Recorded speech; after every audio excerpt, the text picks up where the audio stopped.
So it's Saturday night, right about midnight, just after midnight, and he's just kicking back like he usually does. Oops. Except all my talking, I just stirred him up. I always wonder what Lucky's doing over there. Anyway, um, you see his feet are up in the air. So I found this piece of like razor grass in his that he spit up, and and all of a sudden he could eat and drink again. And this was the thing that I was talking to the vets about. Three different vets, three. And I'm like, he can't swallow. And I had that happen to another cat, and it was a different thing. It was an abscess, and I don't know. It's kind of frustrating sometimes when you sit there and you're like,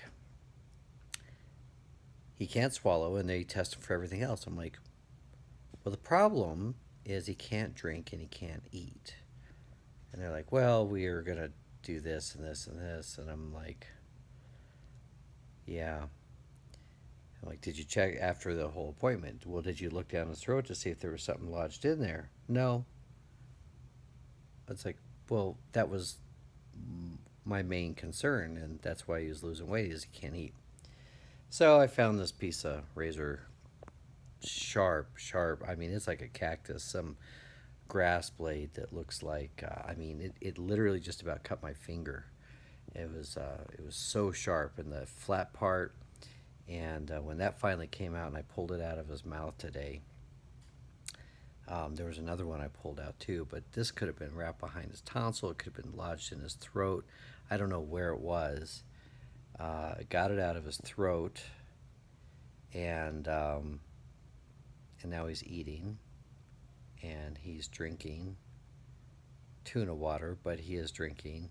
Um, I don't know if he's drinking regular water or not, but he's eating quite a bit of food. And after it was out, he was like, "Oh my gosh!" and ran over and started eating food, um, hard food, soft food. But yeah, he's eating the hard food and tuna fish and really like the tuna water. I just take the tuna fish and I add water to it, stir it up, and definitely entices him to drink that water. I've just got to make sure he doesn't get addicted to only that water. Um, so I don't know. I don't know. I mean, they said they saw masses in his stomach and they thought he was bleeding out, but if that razor grass was cutting up his esophagus or wherever, he could have been bleeding out from that, tearing up his intestine. I don't know. I don't know. But anyway, he's actually starting to use a bathroom now, so that's a good thing. So I'm a little perplexed. I went from ready to have him euthanized on Friday to here Saturday. He's running around my house, hanging out, visiting, meowing, eating lots of food, scratching on the scratching post. The color's returning to him, so he got that transfusion of blood. So I don't know. I'm perplexed. I don't know what to make out of all of this, other than the fact that I spent a lot of money, and all three vets, different vets I went to, trying to be like, this is the problem, and I mean, they didn't find anything, and kind of something I was afraid of turned out to be the actual problem that I thought it was. Something lodged in his throat that he couldn't swallow, and it was. So I'm not really sure what to make of like Evolution Vet for one, where I said this is a problem. Please look down his throat, and they're like, well, we can kind of scope down there and see what's going on. Find out they didn't, and then I find this big razor grass thing that comes out of his throat. So I don't know. Golden Animal was pretty good. It was hard getting in there. Once you get to the vet techs, they're more than helpful and they'll get you in, but the front desk lady does not.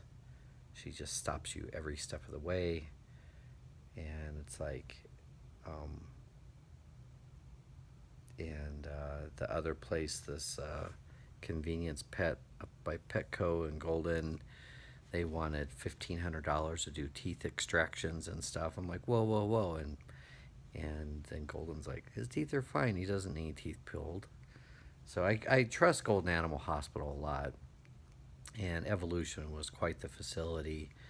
Um, but the communication after the fact was like really bad, because trying to find out what they saw exactly and what the prognosis is like impossible. They just kind of wanted to do exploratory surgery, and I'm like, no, I'm not going to have you just cut him open and look around in there, because he wouldn't understand what was going on. So I don't know. So we'll see how he does. I I am at a complete loss. I am completely confused. I don't know if he's rallying right now, and then in one day he's gonna, and like tomorrow he's gonna die. I have no idea, and I don't even trust now that they're saying it's cancer, because they never did a biopsy. I found out they didn't actually do like a little needle and do a biopsy. So is it actually cancer? Or is it just a mass? Or what is it? I'm very confused at this point. So I don't have any news for you. But right now I'm not planning on putting him to sleep.